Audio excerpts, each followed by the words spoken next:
most wealthy heiress, who could have enjoyed her privileged life, chose to help her foster mother farm in the countryside. She directly peels the meat and vegetables on the table with her hands. The food tastes better than any delicacy. It's only here that she can eat freely without any restraint. She tells her foster mother not to farm anymore. Now she receives a monthly allowance, but her foster mother insists on saving that money as her dowry, even though her daughter already has more money than she can spend. It's her way of showing love as a mother. At this moment, Daffy's wealthy grandfather and birth mother also come here. Seeing the heartwarming scene between her granddaughter and foster mother, they feel a bit uneasy. They persuade her to go back, but Daffy says she still wants to help her foster mother grow potatoes. Grandfather suggests letting her work at a film company, learning from Eric the CEO. However, Daffy wants to learn scriptwriting from Tim. Her mother is almost infuriated and comes to find her foster mother, asking her not to call Daffy frequently. There are many things her daughter needs to do in Seoul. She is meant to be the heir. Farming people will take care of it themselves. The foster mother suddenly feels like a child who has done something wrong, saying she can farm by herself.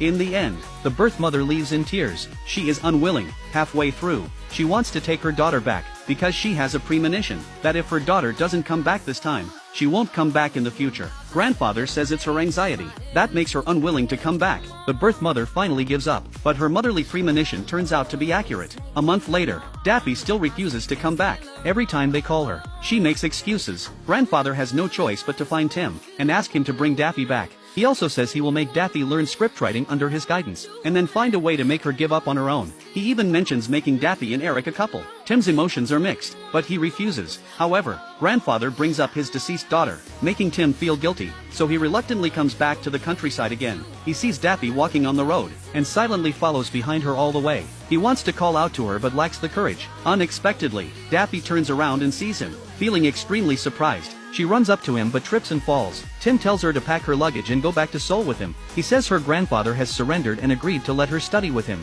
Daffy is excited beyond measure. She asks Tim why he came to pick her up. She hopes to hear the answer she wants, but Tim says it's because she is his sister. This time, her foster mother has prepared a large bag of mountain vegetables, asking Daffy to apologize to her birth mother. Daffy feels heartbroken. She is moody throughout the journey. When she falls asleep, Tim covers her with his jacket and gazes longingly at her sleeping face. He wishes time could freeze in this moment. Upon learning that it was Tim who brought Daffy back, her cousin is not pleased. However, grandfather tells his granddaughter to go and see her mother first, saying that her mother has fallen ill. Daffy enters her mother's room and calls out, "Mom!" Her mother wakes up dazedly, seeing that her daughter has truly returned. She embraces her and bursts into tears. That night, the mother and daughter sleep together for the first time. Early in the morning, the mother, unprecedentedly, cooks in person and makes the mountain vegetables she used to dislike. For her daughter's sake, she is trying to change.